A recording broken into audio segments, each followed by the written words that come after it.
Hello students welcome কৰিছোঁ নতুন এটা ভিডিঅ'লৈ সো আজি যেহেতু আমাৰ ক্লাস 12 ৰ ফিজিক্স এক্সাম শেষ হৈ গ'ল সো তাৰ পৰা এইটো ভিডিঅ'ত আমি জাস্ট কি কৰিম 1 মাৰ্কৰ কোৱেশ্চনবোৰ কি কৰিম সলভ কৰা ট্ৰাই কৰিম ঠিক আছে so answer any 8 questions from the following as directed 1 into 8 so 8 question কৰিব লাগিব এটা 1 মাৰ্কছৰ ফাৰ্স্ট কোৱেশ্চন কি আছে mention any one of the basic properties of electric charge so electric charge or basic property তোমাক যে কোনো এটা basic property দিব দিছে question number a basic property কি হ'ব সবতকে basic property যেটো আর সবতকে most important কি হয় quantization of charge এটা লিখলে হ'ব or so এটো হবে এটা আর এটা কি conservation of charge যে কোনো এটা লিখলে হৈ যাব আৰু বহুত আছে চাৰ্জৰ property basic property যে কোনো এটা লিখিব দিছে ঠিক আছে So question number B কি আছে give two examples of polar molecules so polar molecule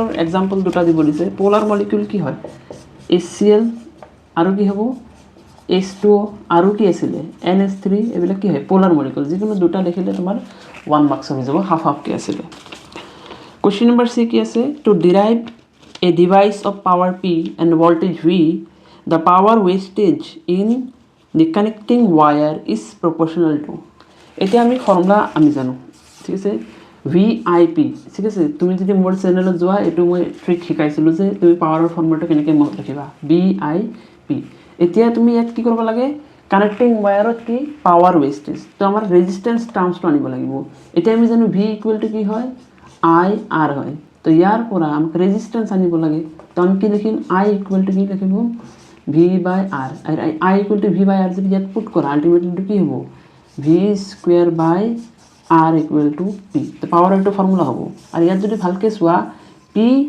directly proportional to কি হবো V square তো তোমার এটা কি হবো P directly proportional to V square এটা হবো 1 নাম্বার আনসার এটা question number D what is the potential difference between A and B in the circuit ঠিক আছে এটোৰ কাৰণে ডায়াগ্ৰামটো ড্ৰ কৰিব লাগিব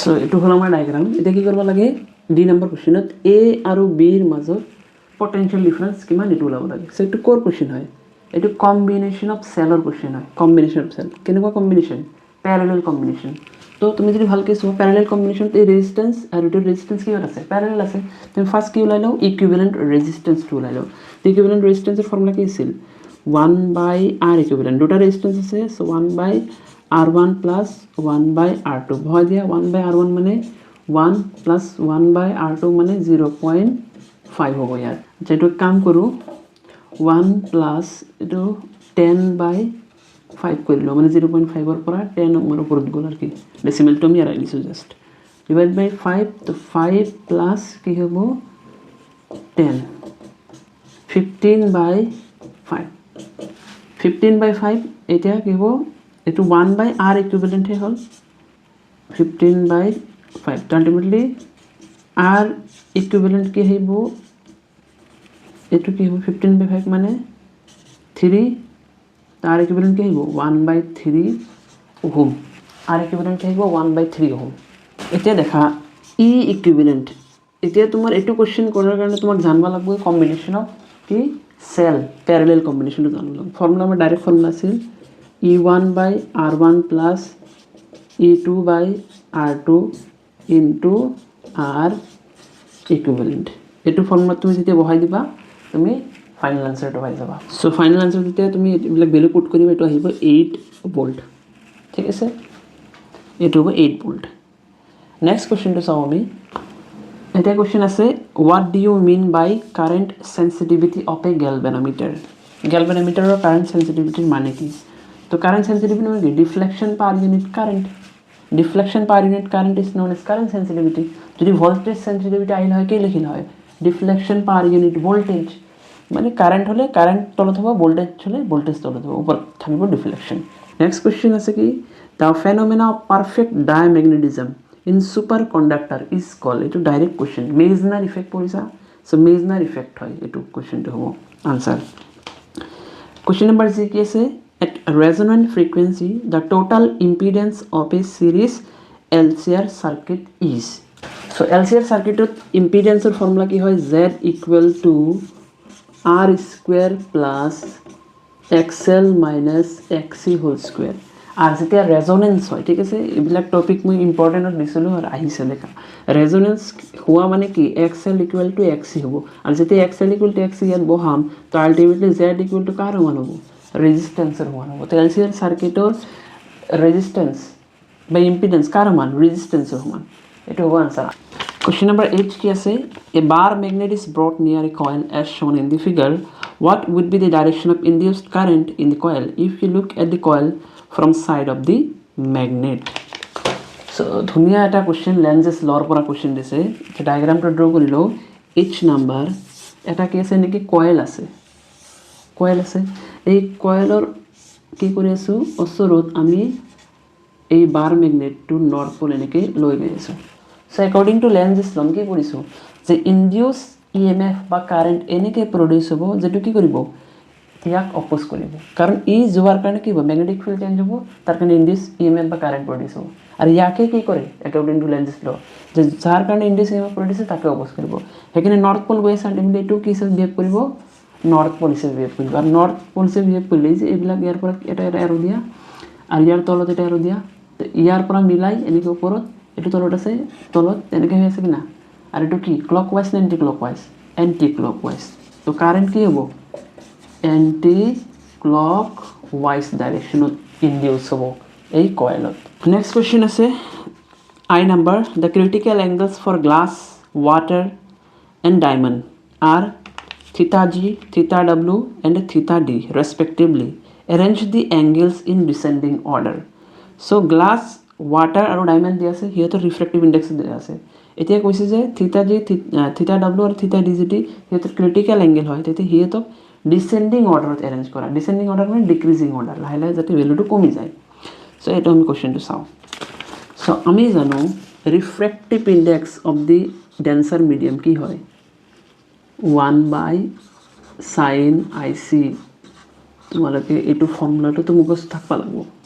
ৰিফ্ৰেক্টিভ ইণ্ডেক্স কি হয়, denser medium 1/sin IC, IC মানে ক্ৰিটিকেল এংগেল। এতিয়া sin IC তুমি যদি ভালকৈ চোৱা, refractive index inversely proportional to sin IC, বা এইটো এনেকৈ লিখিব পাৰোঁ, refractive index inversely proportional to IC এনেকৈ লিখিব পাৰোঁ।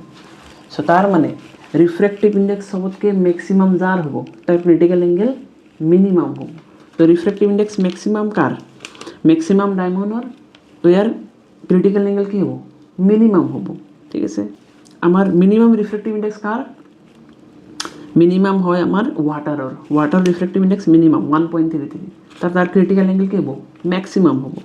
তো থিটা ডাব্লিউ আহিব আগত, ক্ৰিটিকেল এংগেল চবতকৈ ইয়াৰ বেছি। তাৰপিছত আহিব কি থিটা জি, এইটো মাজত, আৰু লাষ্টত কি আহিব ৰিফ্ৰেক্টিভ ইণ্ডেক্স চবতকৈ কাৰ বেছি, ডায়মণ্ডৰ বেছি, তো তাৰ ক্ৰিটিকেল এংগেল চবতকৈ কম হ'ব। চ' লাষ্টত আহিব থিটা ডি, এইটো হৈ গ'ল ডিচেণ্ডিং অৰ্ডাৰত। ক্ৰিটিকেল এংগেল চবতকৈ ৱাটাৰৰ বেছি, গ্লাছৰ, তাৰপিছত ডায়মণ্ডৰ চবতকৈ কি হ'ব, কম হ'ব, কাৰণ ইয়াৰ ৰিফ্ৰেক্টিভ ইণ্ডেক্স কি চবতকৈ বেছি। তো এইটো হ'ব এৰেঞ্জমেণ্ট। কুৱেশ্যন আছে যে number right the dimensional formula for 1/√μ0 epsilon not.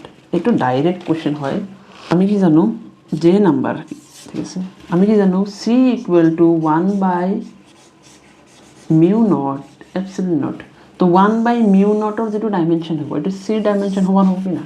আৰু চি মানে স্পীড অফ লাইট, মানে স্পীডৰ ডাইমেনশ্যন, আৰু স্পীডৰ ডাইমেনশ্যন কি হয় LT-1। ইমান চিম্পল কুৱেশ্যন দিছে, বুজি পাইছা, LT- হ'ব ডাইমেনশ্যন 1/√ε0μ0। নেক্সট কুৱেশ্যন আছে what is the shape of wave front diverging from a point source. Point চ'ৰ্চৰ পৰা যদি এটা ৱেভ ফ্ৰণ্ট ডাইভাৰ্জ কৰে তেতিয়া ৱেভ ফ্ৰণ্ট কেনেকুৱা হ'ব, এইটো হ'ব স্ফেৰিকেল ৱেভ ফ্ৰণ্ট। নেক্সট এল number what is the name of light particle.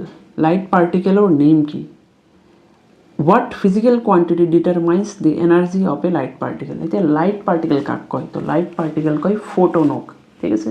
আৰু ফোটনৰ এনাৰ্জি কিমান হয়? ফোটনৰ এনাৰ্জি হয় E=h নিউ। H2 তো আমাৰ প্লাংকছ কনষ্টেণ্ট। তো এনাৰ্জিটো কাৰ ওপৰত ডিপেণ্ড কৰি আছে? ফ্ৰিকুৱেঞ্চি। আৰু এইটো ফৰ্মুলাটো এগেইন আমি চেঞ্জ কৰি এনেকৈও লিখিব পাৰোঁ, কি কৰোঁ? C/λ। তো C তো কনষ্টেণ্ট, H কনষ্টেণ্ট, তো আৰু কাৰ ওপৰত ডিপেণ্ড কৰে? লেমডাৰ ওপৰত। সো ফ্রিকুয়েন্সি আর ল্যামডা মানে ওয়েভলেন্থের উপর এই দুটো ফিজিক্যাল কোয়ান্টিটির উপর এনার্জি অফ কি লাইট পার্টিকেল ডিপেন্ড করে। তো তুমি যদি ফ্রিকুয়েন্সি লিখিছা তেতিয়াও কারেক্ট হবো, ওয়েভলেন্থ লিখলেও তেতিয়াও কারেক্ট হবো। নেক্সট কোয়েশ্চন আছে, in Rutherford's alpha particle experiment for what value of scattering angle the impact parameter becomes minimum.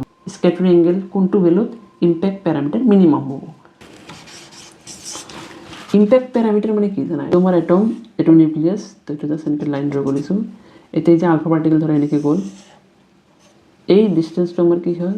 B impact parameter বুলি কওঁ। তো ইম্প্যাক্ট প্যাৰামিটাৰ বি যেতিয়া 0 হ'ব তেতিয়া কি হ'ব লাগিব? হেড অন কলিজন হ'ব লাগিব। আৰু হেড অন কলিজন যেতিয়াই হ'ব তেতিয়া 180 ডিগ্ৰীত স্কেটাৰিং কৰিব। চ' ইম্প্যাক্ট প্যাৰামিটাৰ মিনিমাম মানে 0, তেতিয়া স্কেটাৰিং এংগেল থিটা কিমান হ'ব? অবভিয়াছলি 180 ডিগ্ৰী হ'ব, ঠিক আছে। এতিয়া এই কুৱেশ্যনটো তেতিয়া নেক্সট ইয়াৰ এনেকৈ আহিব পাৰে যে ইম্প্যাক্ট প্যাৰামিটাৰ মেক্সিমাম কেতিয়া হ'ব? তেতিয়া থিটা কিমান হ'ব? অবভিয়াছলি থিটা তেতিয়া 0 হ'ব লাগিব। নেক্সট আছে write a difference between nuclear fusion and number. তো নিউক্লিয়াৰ ফিউজন আৰু নিউক্লিয়াৰ ফিউজনৰ মাজত ডিফাৰেঞ্চ কি? ডেফিনেশ্যনটো লিখি দিলে হ'ব। ফিউজনত কি হয়? হেভি নিউক্লিয়াই লাইট নিউক্লিয়াত স্প্লিট হয়। আৰু ফিউজনত কি হয়? লাইট নিউক্লিয়াই দুটা কি কৰি কম্বাইন হৈ এটা হেভি নিউক্লিয়াই বনায়। সেইটো ডিফাৰেঞ্চ হৈ গ'ল। আৰু বহুত ডিফাৰেঞ্চ আছে। এতিয়া কুৱেশ্যন নম্বৰ কি আছে? In extrinsic semiconductor doped with pentavalent impurity dash become majority carriers and dash become dash the minority carriers. Pentavalent impurity যেতিয়া মিক্স কৰিম, এক্সট্ৰিনচিক ছেমিকণ্ডাক্টৰ হৈ গ'ল, তেতিয়া আমাৰ মেজৰিটি কেৰিয়াৰ্ছ কি হ'ব? পেণ্টাভেলেণ্ট মানে পেণ্টাভেলেণ্ট যেনেকুৱা আমাৰ কি আছে? ফছফৰাছটো আমাৰ পেণ্টাভেলেণ্ট ইম্পিউৰিটি। তো আমাৰ কি থাকিব? 5টা ইলেক্ট্ৰন থাকিব। দেখা পেণ্টাভেলেণ্ট ফছফৰাছ মানে 15, চ' 2 8 লাষ্টত কিমান? 5, 5টা ইলেক্ট্ৰন থাকিব। তো মেজৰিটি কেৰিয়াৰ্ছ কি হ'ব? ইলেক্ট্ৰন হ'ব। আৰু মাইনৰিটি কেৰিয়াৰ্ছ অবভিয়াছলি কি হৈ যাব? ফলছ হৈ যাব। এইটো আনচাৰ। চ' 1 মাৰ্কছৰ কুৱেশ্যনত আমাৰ ইমানখিনি আছিল এইটো ভিডিঅ'ত। বাকী ভিডিঅ'টো যদি ভাল লাগিছে তোমালোকে লাইক কৰিবা, ছাবস্ক্ৰাইব কৰিবা আৰু তোমাৰ ফ্ৰেণ্ডছৰ লগত শ্বেয়াৰ কৰিবা, যাতে তোমালোকে গম পাব পাৰা যে তুমি এই এক্সামত ফাইনেল এক্সামত কেইটা কাৰেক্ট কৰিলা, কেইটা ৰং হ'ল। নেক্সট ভিডিঅ'ত আমি কি কৰিম? এই যে 2 মাৰ্কছৰ 3 মাৰ্কছৰ মেইনলি যিটো নিউমেৰিকেল কুৱেশ্যনবোৰ সেইটো আনিম। বাকী এইটো ভিডিঅ'ত ইমানখিনি। Thank U.